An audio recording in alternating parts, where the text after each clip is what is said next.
Halo sahabat spoiler, selamat datang di alur cerita Jalan Film. Gimana? Masih pakai WiFi yang selalu bayar 3.000 per jam? Hadir. Nah, di episode kali ini saya akan merangkum alur cerita yang sangat menguras pikiran saya, yaitu Interstellar. Jika kalian hari ini sudah terlanjur makan bubur pakai nasi, sebaiknya hindari terlebih dahulu. Karena film ini akan membuat otak kalian kembali lagi ke masa sekolah, di mana pelajaran matematika, fisika, kimia sangatlah penting. Film ini menceritakan bumi yang sudah tak layak dihuni lagi, sehingga mereka harus pergi untuk mencari planet baru.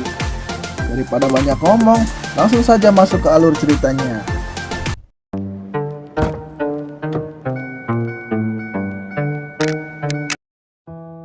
Film diawali seorang nenek tua yang bernama Morph sedang bercerita tentang sejarah ayahnya yang bernama Cooper, di mana dulu ayahnya adalah seorang petani jagung seperti orang-orang pada umumnya.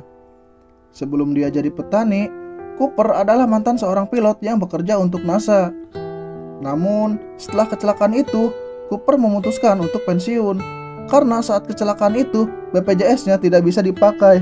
Hadeh. Scene berpindah ke masa lalu di tahun 2067, di mana Morph saat ini berumur 10 tahun. Saat itu, bumi sedang diambang kehancuran. Badai debu di mana-mana, ladang gandum sudah tak layak dikonsumsi, hanya menyisakan jagung yang masih bisa dimakan.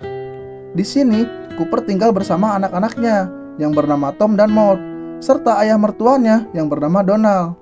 Sedangkan istrinya Cooper sudah meninggal, entah kapan tanggalnya pun saya nggak tahu. Saat Morph sedang sarapan bubur yang terbuat dari jagung, Morph mengatakan bahwa buku dan mainan satelit luar angkasa miliknya yang ada di rak buku terjatuh secara tiba-tiba. Morph menyimpulkan bahwa itu adalah ulah setan, dedemit, genderuwo, tuyul yang gak pakai mbayul. Cooper yang sangat ilmiah tidak percaya dengan perkataan Morph yang sering nonton film Indosiar. Cooper menyuruh Morph untuk menganalisa terlebih dahulu sebelum menyimpulkan kejadian ini. Setelah sarapan, Cooper langsung mengantarkan anaknya ke sekolah. Namun di tengah perjalanan, ban mobil mereka bocor. Tiba-tiba muncul sebuah pesawat tanpa awak melintas di atas kepala Cooper. Cooper mengklaim bahwa itu adalah pesawat pengintai India tanpa awak. Lalu Cooper mengejar pesawat itu dan meretas sinyal yang ada di pesawat tersebut, di mana pesawat itu memiliki teknologi panel surya yang dapat digunakan untuk menyalakan beberapa alat di ladang secara otomatis. Dan akhirnya mereka pun sampai dan berhasil meretas pesawat tersebut, lalu melanjutkan perjalanannya sambil membawa pesawat itu ke sekolah. Saat tiba di sekolah, Cooper dipanggil kepala sekolah karena Tom mendapatkan nilai yang terus memburuk dan Morph yang selalu bertengkar karena gara-gara tentang misi Apollo. Di sini, Cooper tidak menyalahkan Morph karena Morph sudah mempertahankan argumennya yang diajarkan oleh sang ayah. Mirip bapak gue ini. Kemudian, Morph dan Cooper pulang. Sesampainya di rumah, Cooper yang melihat traktor itu kembali lagi ke rumah. Setelah dicek, Cooper meyakini bahwa ini adalah gangguan magnet. Setelah masuk ke dalam rumah, Cooper melihat ke kamar Morph dan melihat buku-buku itu sudah berjatuhan ke lantai.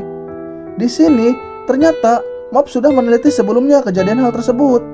Dan Morph mengatakan kepada Cooper bahwa hantu tersebut ingin berkomunikasi dengannya, lalu menjelaskan ke sang ayah bahwa hantu tersebut mencoba menyampaikan sesuatu melalui kode Morse lewat jarak antar buku yang berada di dalam raknya, sehingga menjatuhkan buku tersebut membentuk kode Morse. Namun Cooper tidak memperdulikan hal itu. Kemudian Cooper keluar dan bercerita ke Donald.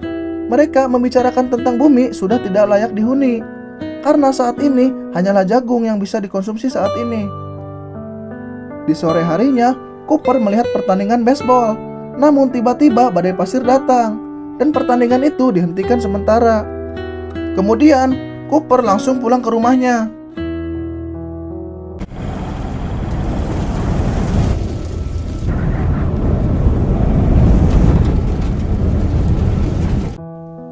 Sesampainya di rumah, Cooper langsung menutup jendela kamar Morph yang lupa ditutup. Di sini, Cooper menyadari bahwa di kamar Morph ini ada hal yang aneh, sehingga debu yang masuk ke kamar Morph membentuk seperti kode paralel. Morph menjelaskan bahwa itu adalah ulah hantu yang ingin berkomunikasi dengannya. Cooper dengan rasa penasaran terus mengamati debu yang tersusun itu. Setelah diamati, dia menyimpulkan bahwa ini bukanlah kode Morse, melainkan bilangan biner. Apa itu bilangan biner? Nah, di sini saya akan menjelaskan sedikit pengetahuan bahwa bilangan biner adalah sebuah sistem penulisan angka yang menggunakan simbol yaitu 0 dan 1. Di sini, Cooper menerjemahkan bilangan biner tersebut, lalu menemukan jawabannya yaitu titik koordinat yang mengarah ke sebuah tempat. Cooper lalu membuka map dunia untuk mencari tahu keberadaan titik koordinat itu, dan ia menemukan tempat lokasi di mana koordinat tersebut berada. Cooper langsung bersiap-siap pergi ke tempat koordinat yang dimaksud. Di sini, Mob ingin sekali ikut, namun ayahnya tidak mengizinkannya. Di perjalanan, ternyata Mob diam-diam masuk ke mobil yang ditumpangi Cooper, yang akhirnya Mob diperbolehkan ikut. Setibanya di malam hari, Cooper kaget karena koordinat yang dikunjungi adalah sebuah tempat yang ditutupi pagar besi. Cooper langsung membukanya dengan alat tersebut. Namun tiba-tiba sebuah robot datang yang langsung menangkap Cooper dan Mob. Saat Cooper sadar, dia sudah ada di ruangan tersebut dan diinterogasi oleh sebuah robot pintar yang bernama Tars. Robot itu mengatakan siapa yang memberitahu koordinat tempat ini. Kemudian datang seorang cewek yang bernama Amelia Brand dan membawanya Cooper ke sebuah ruangan yang di dalamnya sudah ada Mob yang sedang curhat sama Profesor Brand yang ingin sekali ketemu BTS. Cooper ternyata sudah kenal sama Rose Brand. Cooper ternyata sudah kenal sama Profesor Brand, di mana Cooper dulunya bekerja untuk NASA sebagai pilot. Cooper mengatakan bahwa dia menemukan koordinat tempat ini dari debu yang berbentuk paralel dan bilangan biner. Ternyata tempat ini adalah tempat ruang rahasia NASA. Di sini banyak ilmuwan-ilmuwan lain yang bekerja untuk NASA, di antaranya Dolly dan Romilly. Lalu Profesor Brand mengajak Cooper untuk melihat pesawat buatannya yang bernama Endurance, di mana pesawat itu akan digunakan untuk mencari planet baru sebagai rumah kedua mereka. Profesor Brand mengatakan bahwa ini adalah misi menyelamatkan bumi yang sudah tak layak huni. Misi tersebut dinamakan Lazarus Mission.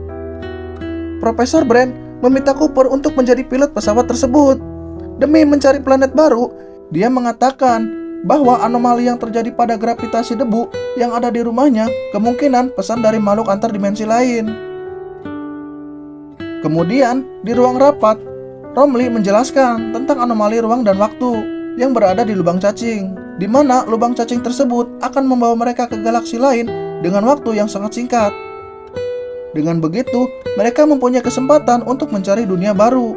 10 tahun yang lalu, NASA sebelumnya sudah mengirimkan misi Lazarus yang pertama yang dipimpin oleh Dr. Mann, yang artinya sudah ada manusia yang sudah berada di lubang cacing tersebut.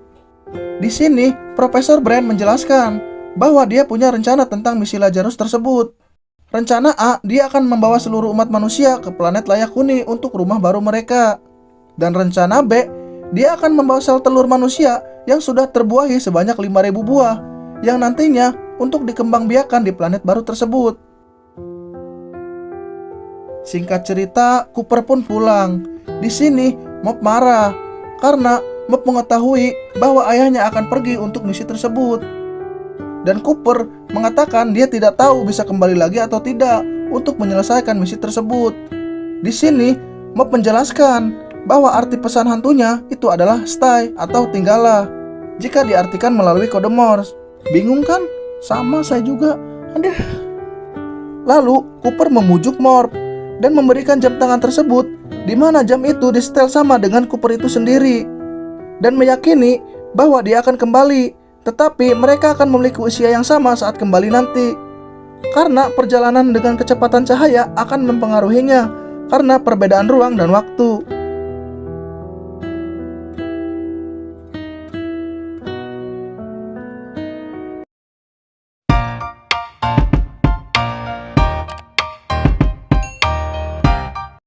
Singkat cerita, Cooper dan tim lainnya seperti Dolly, Romilly, Amelia, dan Robotars memulai misi tersebut. Mereka akan pergi ke planet Mars terlebih dahulu dan langsung pergi ke Saturnus.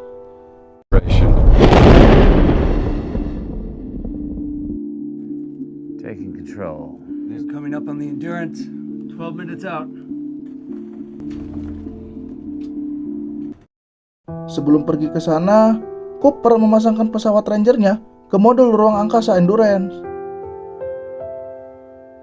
Setelah itu, mereka melakukan hibernasi selama 14 bulan, biar mereka akan terlihat awet muda.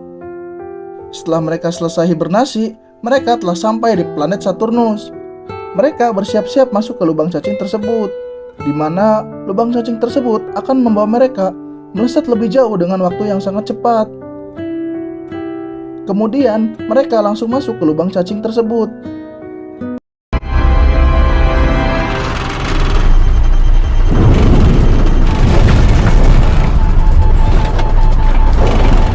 Setelah masuk ke lubang cacing, pesawat itu melaju dengan super cepat dan hampir sama dengan kecepatan cahaya. Namun, di sini banyak kejadian aneh, seperti Amelia Brand yang melihat bayangannya itu sendiri, di mana bayangan tersebut seperti makhluk antar dimensi lain.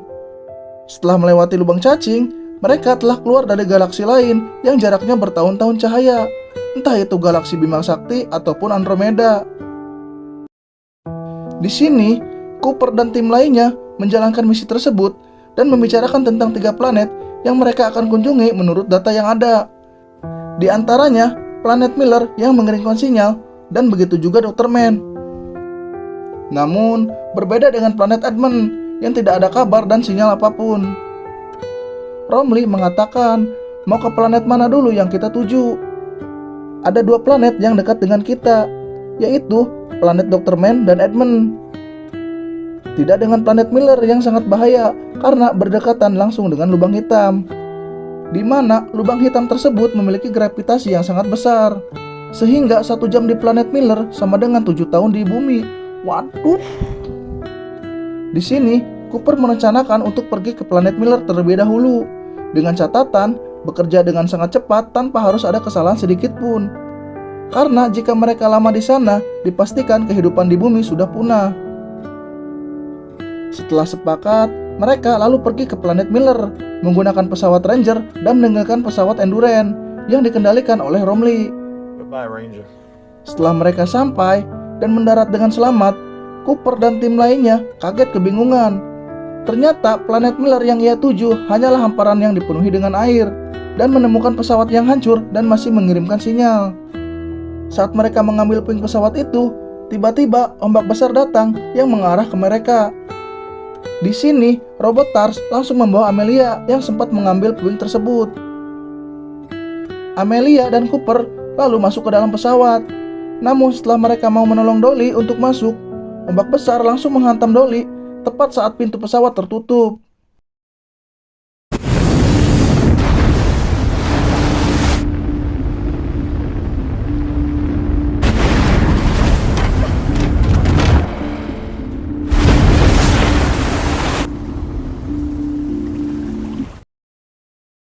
Setelah mereka berdua berhasil selamat dan menewaskan Dolly, pesawat mereka mengalami kendala, di mana pesawat itu basah dan harus dikeringkan terlebih dahulu, yang membutuhkan waktu 1 jam 45 menit.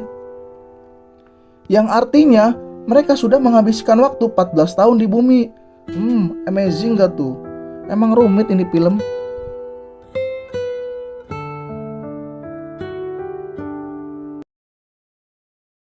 Setelah menunggu 1 jam lebih, Cooper langsung menghidupkan kembali pesawat tersebut lalu kembali ke Endurance. Engines up!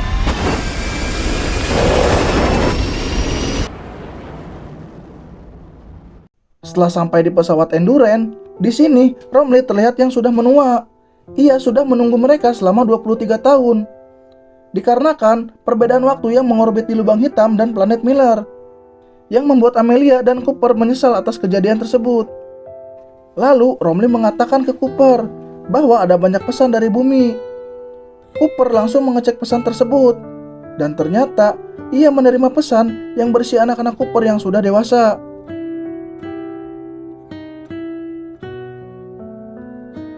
Seperti Tom yang saat ini sudah mempunyai anak yang bernama Jess. Namun anaknya sudah meninggal karena badai pasir yang terus menyelimuti rumah mereka. Sedangkan Morph saat ini sudah seumuran dengannya, bahkan lebih tua darinya. Singkat cerita, ngopi pun tiba.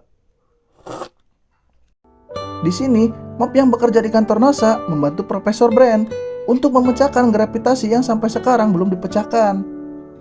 Mop yang kebingungan merasa sangat aneh dengan penelitian Profesor Brand yang selalu ingin memecahkan gravitasi, bahkan tidak memikirkan tentang waktu. Sedangkan kedua hal tersebut tidak bisa dipisahkan secara teori. Mop saat itu sangat curiga ke Profesor Brand yang penelitiannya tak masuk akal. Kembali lagi ke Cooper yang sedang merencanakan untuk pergi ke planet selanjutnya setelah mereka mengunjungi planet Miller yang menewaskan Dolly. Di sini, Cooper menjelaskan ada 2 planet yang akan kita kunjungi, yaitu planet Dr. Man dan planet Edmund. Namun Amelia Brand mengatakan sebaiknya kita ke planet Edmund terlebih dahulu. Sedangkan Cooper ingin pergi ke planet Dr. Man yang selalu mengirimkan sinyal terus-menerus, tidak dengan planet Edmund yang tidak mengirimkan sinyal apapun. Dan setelah berbincang, akhirnya Amelia Brand setuju untuk pergi ke planet Dr. Man. Scene berpindah di mana Mop yang sedang berlari di rumah sakit milik NASA menemui Profesor Brand yang sedang terkapar lemas karena umur yang sudah menua.